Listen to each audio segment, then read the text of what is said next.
मत कीजिए। ये मामला तो बिगड़ता ही चला जा रहा है। पता नहीं कहाँ फंस गया मेरा बेटा। ऐसा क्या कर दिया उसने, कुछ समझ में नहीं आता क्या करूं। पापा पापा आप बिल्कुल फिक्र मत कीजिए। मैं वीरेंद्र से फोन पर बात करती हूँ, पूछती हूँ हम क्या करें। चाची जी, मैंने खीर तो बना ली, लेकिन ये चीज़ा टोमेटो राइस में लिखा है कि ऑयल इतना डालना है, या कम डालूं? हाँ, इतना ही चलेगा। वाह दिव्या, लगता है तुमने सुन लिया है कि पति के दिल का रास्ता उसके पेट से होकर जाता है।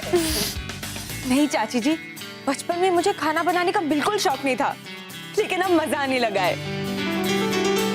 ये तो बहुत अच्छी बात है दिव्या। वैसे अगर अपने पति को सारी जिंदगी अपना गुलाम बनाकर रखना चाहती हो तो ये सब करना तो बहुत जरूरी है, वरना उनके पैर डगमगाते देर नहीं लगते। खास करके तब जब उन्हें ये गुण किसी और लड़की में दिख जाए तो।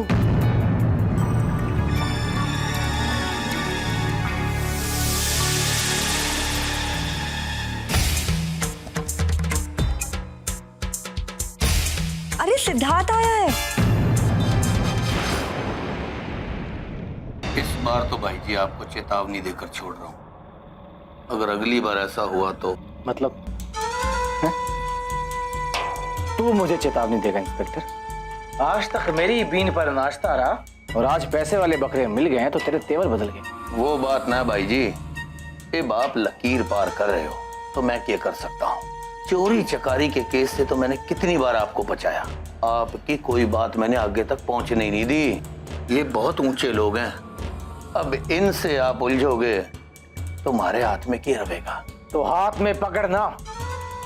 इतने सालों से तेरी जेब किस लिए गर्म कर रहा हूं मैं? भाई जी आपके दिमाग में बात ना आ रही। इन साड़ों की पहुंच मिनिस्टर और कमिश्नर तक है। FIR दर्ज करा के गए हमारे पास पर्चा लीक होने की। इस बार तो मैंने आपको चेतावनी देकर छोड़ दिया और उनको मैं समझा भी लूंगा, लेकिन अगर आप नहीं माने ना तो फिर ना मैं इनको समझा पाऊंगा। फिर तो मारे को हथकड़ी लेकर आना ही पड़ेगा ना आपके पास, और 6 महीने के लिए जेल।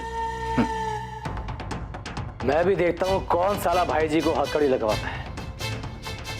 तो सूद होंगे अपने घर में, मंत्रियों तक पहुंच है ना उनकी, पर वो शायद जानते नहीं है कि भाई जी की सरकार अलग ही चलती है। मुझे नहीं खाना दी, मैं नहीं खाऊंगा। कुछ तो खाना पड़ेगा ना यश, इस तरह से तो दवा भी असर नहीं करेगी।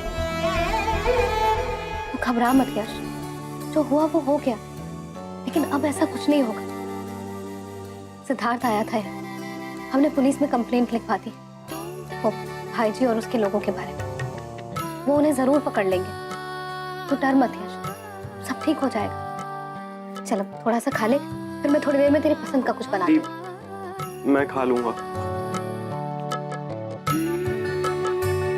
निधि, अब तुम घर जाओ बेटा, सब तुम्हारा इंतजार कर रहे हो। कोई बात नहीं पापा, आप दादी को आ जाने दीजिए। दादी आती ही होंगी, और तू जा, तब तक मैं यहाँ संभाल लूंगा। और फिर वीरेन भी तो घर आने वाला होगा ना।